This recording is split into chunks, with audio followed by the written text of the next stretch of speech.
Selamat malam saudara seiman yang dikasihi dan diberkati Tuhan. Jumpa kembali bersama Suara Kabar Baik mengajak saudara untuk merenungkan firman Tuhan dan menaikkan syafaat. Mari mengawali dengan doa. Bapa kami yang di surga, Allah kami, Juru Selamat kami yang hidup, Allah yang kami muliakan dalam nama Tuhan Yesus Kristus.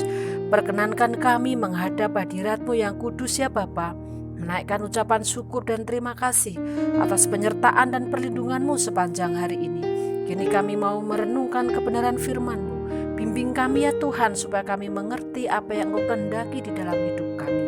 Tuntun kami untuk setia melakukan serta mewartakan firman-Mu kepada sesama kami. Dalam nama Tuhan Yesus kami berdoa dan mengucap syukur.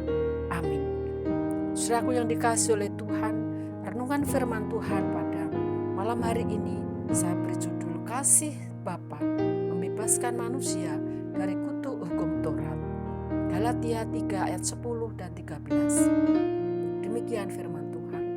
Karena semua orang yang hidup dari pekerjaan hukum Taurat berada di bawah kutuk. Sebab ada tertulis, terkutuklah orang yang tidak setia melakukan segala sesuatu yang tertulis dalam kitab hukum Taurat. Kristus telah menebus kita dari kutuk hukum Taurat dengan jalan menjadi kutuk karena kita. Sebab ada tertulis, terkutuklah orang yang digantung pada kayu salib.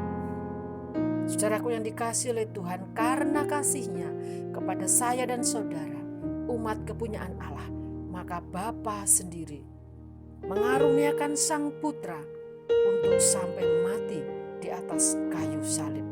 2 Korintus pasal 5 ayat 21 dikatakan, Dia yang tidak mengenal dosa telah dibuatnya menjadi dosa karena kita, supaya dalam Dia kita dibenarkan oleh Allah. Dia Sang Putra yang tidak mengenal dosa, saudaraku, dan tidak berbuat dosa, tapi Dia menanggung dosa saya dan saudara.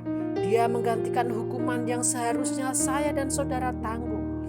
Dia yang menebus saya dan saudara dari kutuk hukum Taurat. Secara detail Allah memberikan peraturan-peraturan pada umat Israel melalui hambanya Musa supaya mereka dengan teliti dan tekun melakukannya. Apabila mereka gagal dalam melakukannya, hukumannya adalah mati. Ulangan 27 ayat 26 demikian firman Tuhan. Terkutuklah orang yang tidak menepati perkataan hukum Taurat ini dengan perbuatan, dan seluruh bangsa itu haruslah berkata amin. Saudaraku, karena kasih Bapa pada saya dan saudara, maka di atas kayu salib itu Dia menebus saya dan saudara, membebaskan, memerdekakan saya dan saudara dari peraturan-peraturan agamawi yang rumit dan sulit. Bapa tidak ingin kita berada di bawah kutuk. Bapa tidak menghendaki kita berada di bawah hukuman karena kutuk. Galatia 3 ayat 11 sampai 14 firman Tuhan berkata demikian. Dan bahwa tidak ada orang yang dibenarkan di hadapan Allah karena melakukan hukum Taurat adalah jelas. Karena orang yang benar akan hidup oleh iman. Tetapi dasar hukum Taurat bukanlah iman, melainkan siapa yang melakukannya akan hidup karenanya. Kristus telah menebus kita dari kutuk hukum Taurat dengan jalan menjadi kutuk karena kita. Sebab ada tertulis, terkutuklah orang yang digantung pada kayu salib. Yesus Kristus telah membuat ini, supaya di dalam Dia berkat Abraham sampai kepada bangsa-bangsa lain, sehingga oleh iman kita menerima roh yang telah dijanjikan itu.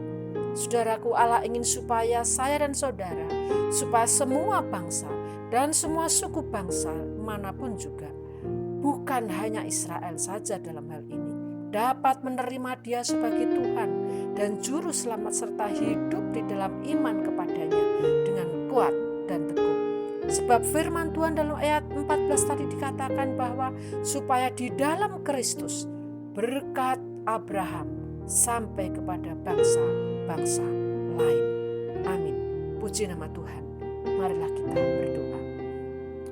Terima kasih untuk kebenaran firman-Mu pada malam hari ini ya Bapa. Engkau karena kasih-Mu membebaskan, mengampuni kami dari kutuk hukum Taurat. Engkau sudah digantung di atas kayu salib ya Tuhan, menggantikan dosa kami dan membebaskan kami dari kutuk hukum Taurat. Kini kami menjadi anak-anak-Mu yang hidup di dalam iman dan percaya di dalam nama Tuhan Yesus. Di dalamnya kami beroleh selamat. Terima kasih ya Allahku yang hidup. Pada malam ini perkenankan kami berdoa untuk bangsa dan negara kami. Kiranya segala usaha yang dilakukan para pemimpin negeri ini diberkati oleh Tuhan, mendatangkan sejahtera untuk masyarakat. Lindungi Bapak Presiden kami dengan semua jajaran kepresidenan beserta dengan keluarganya. Beri mereka tubuh yang sehat untuk tetap berkarya bagi negeri ini. Berkati para pimpinan profesi, berkati para pimpinan di provinsi sampai ke desa-desa supaya mereka semua menjalankan kepemimpinannya dengan hikmat dan takut akan Tuhan. Kami berdoa untuk para TNI, Polri yang menjaga seluruh kota-kota dan desa-desa. Lindungilah ya Tuhan supaya mereka boleh menjalankan tugasnya dengan penyertaan Tuhan. Bapak Wali Kota Denpasar, di mana kami berada, kami berdoa supaya beliau dan semua jajarannya dapat melakukan semua tugasnya dengan baik. Semua profesional yang bekerja esok pagi, Tuhan kami mohon perlindungan-Mu supaya apa yang mereka kerjakan mendatangkan sejahtera bagi negeri ini. Kami juga berdoa untuk semua pergumulan anak-anak-Mu ya Tuhan, yang sakit, yang dalam kegagalan, yang dalam kesulitan, dalam pekerjaan, dalam perekonomian. Tuhan beri mereka tangan dan punggung yang kuat untuk menghadapi semua pergumulan hidup mereka. Kiranya mereka tetap kuat bersama dengan Tuhan, kuat bersama di dalam pergumulan hidup mereka. Istirahat kami pada malam hari ini di tengah-tengah kota kami ya Tuhan. Kami mohonkan perlindungan-Mu supaya sampai besok pagi kami boleh bangun di dalam pertolongan dan anugerah Tuhan.